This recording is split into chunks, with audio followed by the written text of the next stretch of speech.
Hey everybody, Alex from SeemsGoodMagic.com here. We're doing another Fate Reforged Swiss draft. Hey, check out this week's episode of the Mortar Pod. I did it on Monty Python and the Holy Grail, custom magic set, if you've never watched my podcast before. So I'll have the link on the screen here. And, okay, yeah, check that out. I think you'd enjoy it. Quite a few cool cards that movie, you know, had in them, potentially. You get what I'm saying. You can make a lot of cool cards out of that movie. All right. Our rare is Alicia, who smiles at death. 2 and a red for a 3/2 first strike. And whenever it attacks, you can pay 2. That's a good card. I like it. Seems good. Maybe I try aggressive deck again, and hopefully this time it works out. But 3 mana, 3 power first strike with additional ability is quite good. So I think this is a pretty easy pick. Otherwise, I'd like the Heel Cutter or the Gorswine, but I want to try making something really beatdownish if possible. I mean, maybe I just shouldn't limit myself to that, but I'm going to try my best.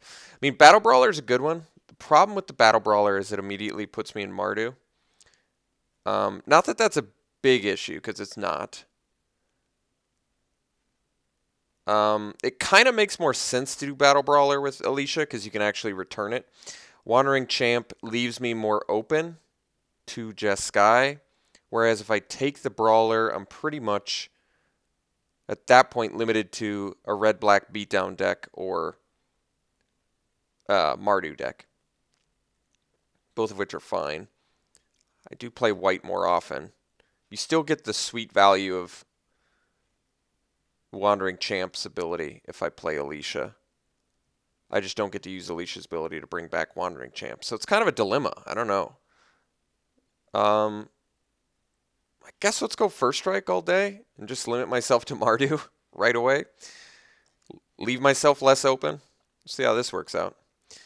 All right. Harsh Sustenance, quite good. Sandstep Outcast, Reach of Shadows, Pyrotechnics, all of these amazing cards. So even Huge Stone Retainers would probably be fine if I, keep my curve low. But for now, just playing the Warriors. And actually, that's another reason to take the Battle Brawler, too. We want Warriors. All right. So the question, what do we want to do here? And it is a fine question. I think I want Reach of Shadows. I like Pyrotechnics a lot, too. Reach of Shadows deals with more stuff, though. I do like Pyrotechnics, though, because you can burn face with it. And it's uncommon.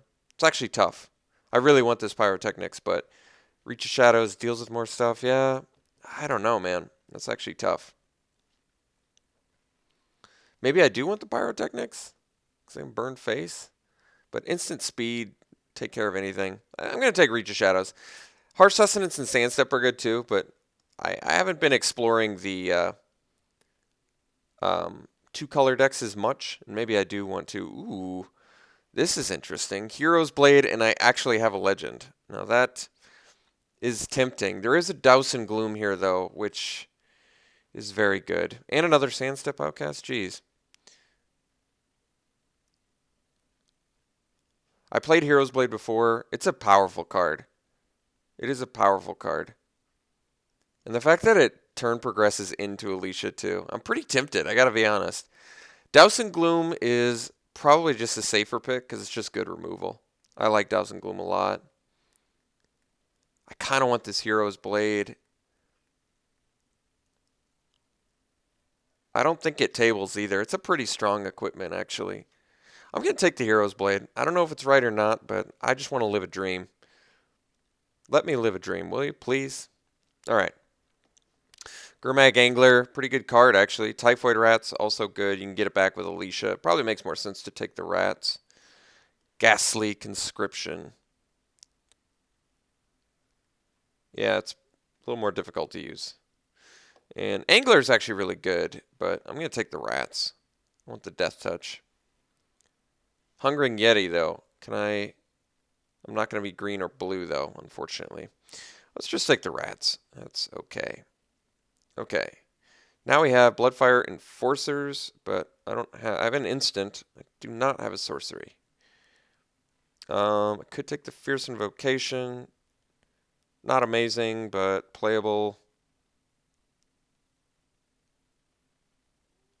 Otherwise, Ancestral Vengeance, which is a better sideboard card than main deck card, I think. Not quite good enough removal. I'm going to take Fierce Invocation. Not amazed by it. And yes, I limited myself early, so we could have some problems for that. But Diplomacy of the Wastes. Yeah, I got a couple Warriors already. Still don't think it's that great of a card, though. Guess we could take the Rune Mark, but not that. I mean, a First Strike to a Death Toucher could be good. All right, I guess that might be good enough. Break Through the Line is pretty interesting, as it works well with... guess only works well with our Typhoid Rats at the moment. Probably just take the Caves, I guess. Could also take the Warflare if we end up Mardu. I mean, we likely end up Mardu, and I would like to have a Warflare for that reason, but I'm kind of exploring more two-color stuff, I guess, and only splash a third color if I really need it. Warflare is quite good, but I'm going to take the Bloodfell Caves. So currently we have 4 creatures, including the Fierce Invocation. Do I want to play Jund and play Cash Defenses? Not especially. Ugin's Construct. Nah, it's decent. I guess we take the Efreet. It's not a good card in general, but it's a 2-drop, so why not?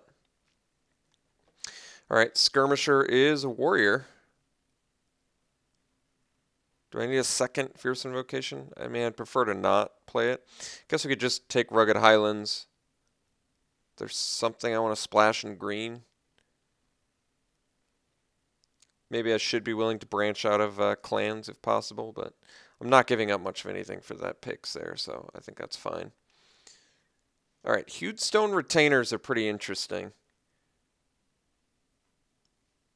Could take a second Efreet. It's not a very good card. You're not in a really good place if you're playing 2-mana 2/2.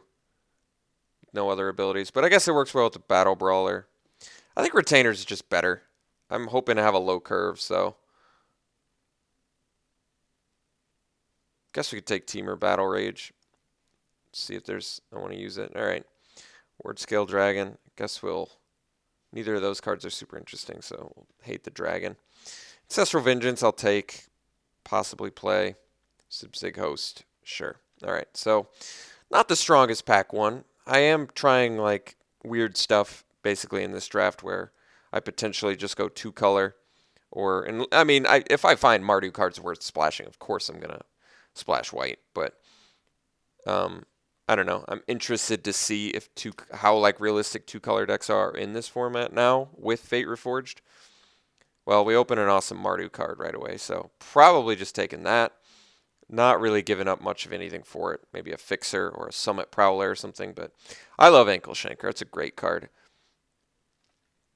And you can bring it back with Alicia, which is just insane. So that's actually just highly synergistic and good in this deck. I just realized my 5-drops are 1 spot over too far. All right. So yeah, that's looking pretty good. Monastery Swiftspear, good 1-drop for sure. Not really giving up much of anything again. It's not insane in this deck, but it's certainly fine.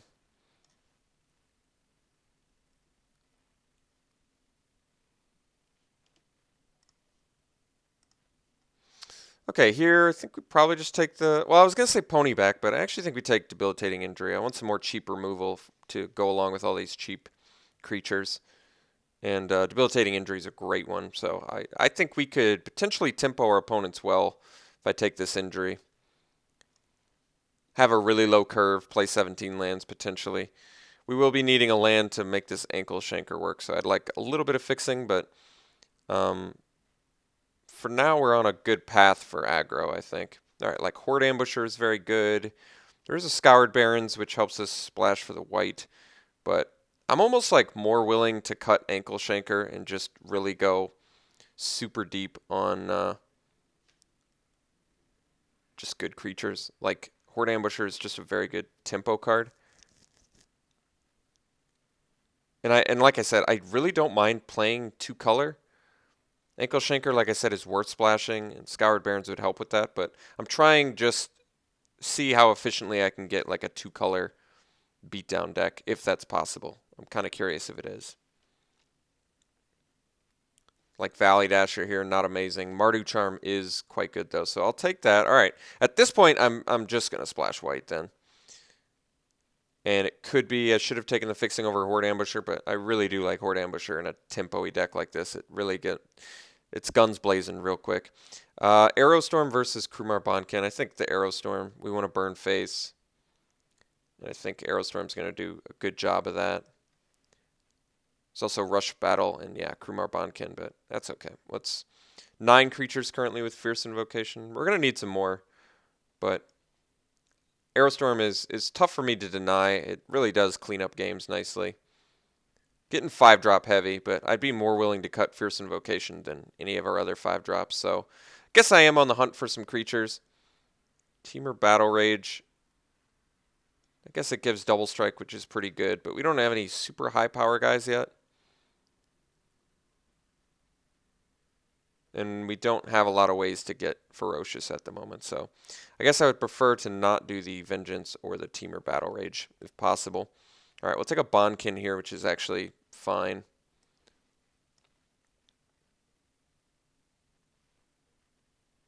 Chief of the Scale, good card, not great on the splash. I think it's an easy Skull Hunter here. It's just a nice, another 2-drop.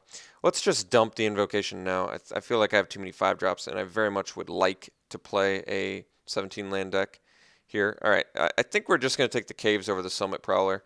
This is going to help make our mana much better. I probably not want to main deck Ancestral Vengeance or Teamer Battle Rage if possible. We're going to keep the Efreet because we just want as many cheap creatures as possible, but everything else seems fine. All right, Barrage of Boulders is, I guess, a fine sideboard card. It's actually not that good for us because we don't have a ton of ways to get the Ferocious, which really makes it good. But, oh, Ponyback, all right. Ponyback Tabling's a pretty good sign. God, I don't want to play against Roar of Challenge. But just in case I need the tracker, I guess I'd take it. So far the deck's okay. Looks fairly aggressive. Dutiful Return's a good sideboard card.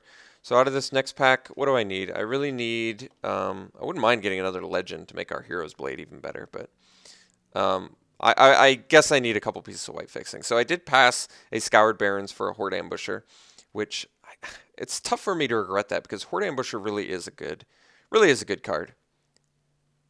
I prefer to not play the tracker. I'm just picked it in case I need it, but for now I am going to be focusing on white fixing, and because the 3 cards we have are worthy of fixing, and I guess Trumpet Blast would be a big, huge pickup here in Saddle Brute. Just a great card in general, excellent 4-drop. It really is a nice finisher, and we can pretty consistently get the raid on it, so that's nice. Passing up a Swift Spear, which I totally would not mind having a second one of those in our deck either, but not going to pass up the opportunity to get a Saddle Brute. I mean, Feat of Resistance is good. I almost want just a second Aerostorm, I think. Disowned Ancestors, fine, not amazing. We don't have, like, Warrior perks in this deck, unfortunately. I think we just take the Aerostorm. Granted, it's another 5-drop, but it's just a really powerful card, in my opinion. So, still in the hunt for more white fixing if we can get lucky and find some. I don't know how difficult Huge Stone Retainers is going to be to play for us. I mean, more likely it's going to be at least a 4 or 5-drop more.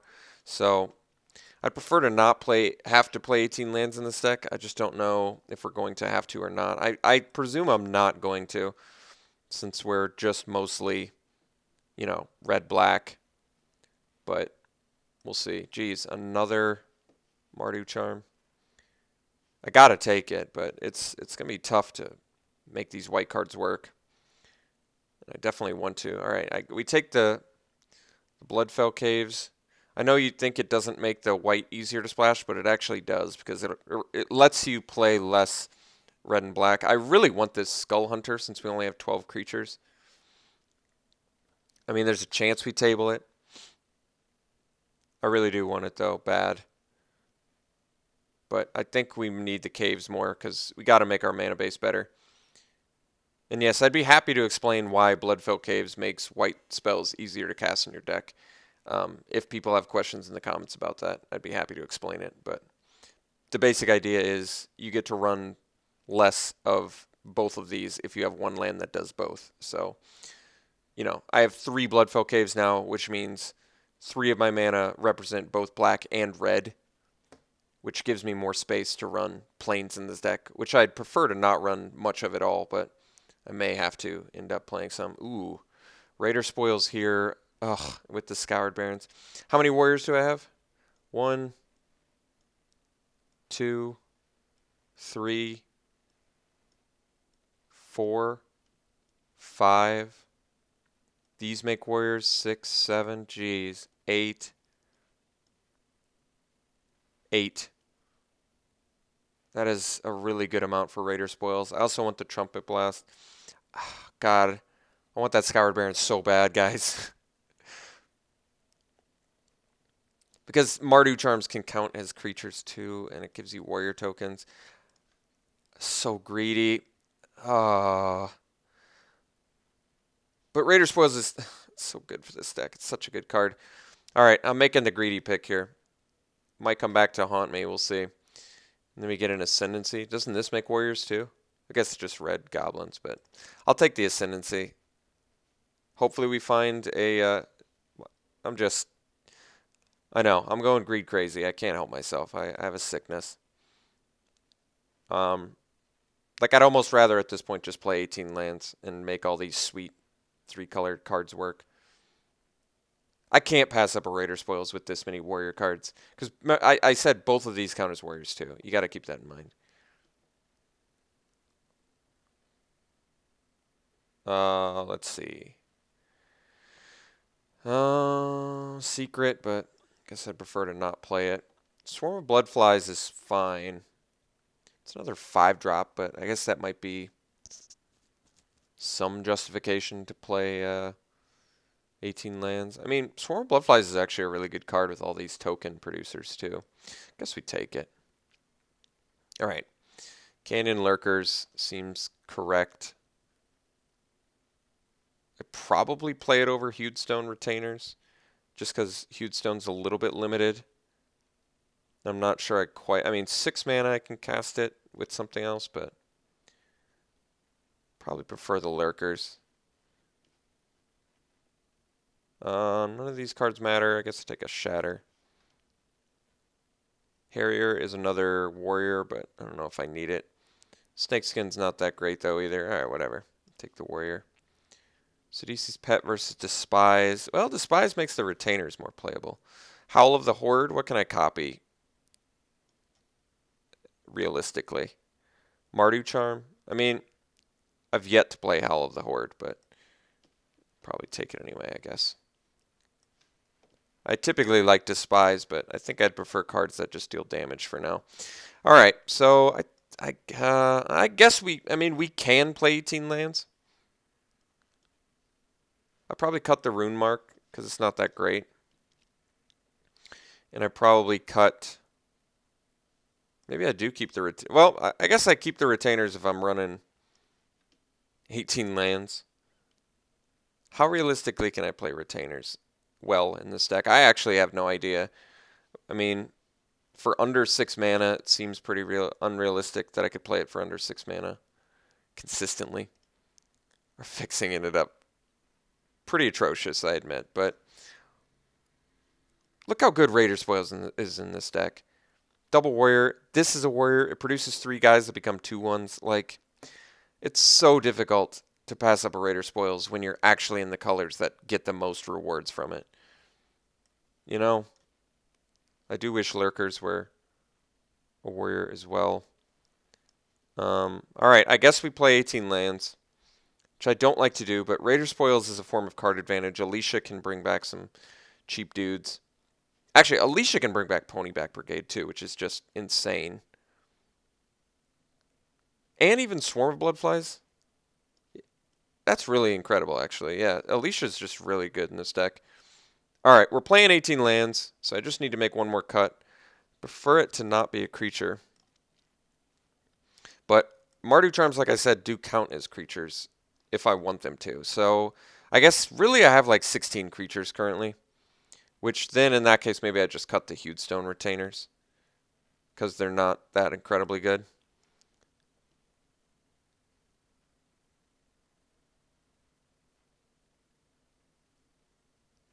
Like, the best I could hope for is turn 4 rolls around, I draw a Typhoid Rats or a Swift Spear off the top and go 1-drop plus Retainers. Otherwise, I wait until super late game. I mean, it's not like I'm never going to be able to play them.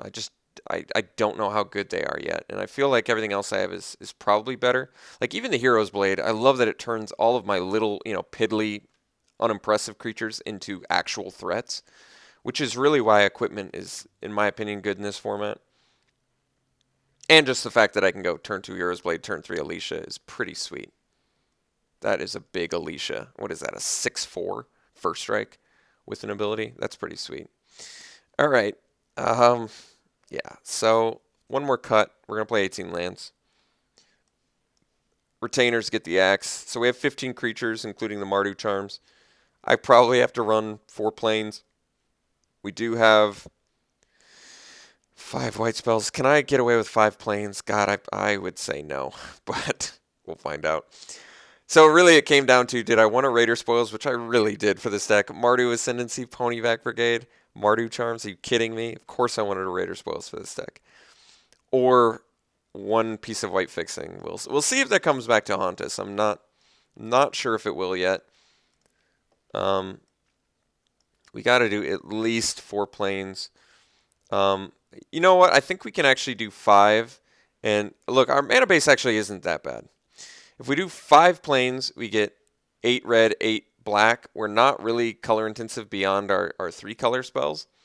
I guess Arrow Storms, but at least they're at the top end. As long as we can see one of each, we can play our early spells. I think this is actually okay. We have 8 of each of our base colors and then 5. So our mana base is even better than I think our last deck ended up being. And I think we actually need the extra planes more in this deck because we actually have more white spells than we did in our last deck. Overall, I do like this deck. I mean, I've been playing more mid-rangey stuff in this format, and I kind of wanted to explore more aggressive stuff. And I feel like this is pretty aggressive. Ankle Shanker's a sweet card too, so I like the way this deck looks. I think it could perform for us. If our mana base doesn't pan out, we're going to have some troubles, but that's how most of the decks in this format tend to be. I want to look at our 3-drop slots just to get a better feel for it. Yeah, this deck looks fun. So we'll try it like this, see how we do, and we'll see you round 1.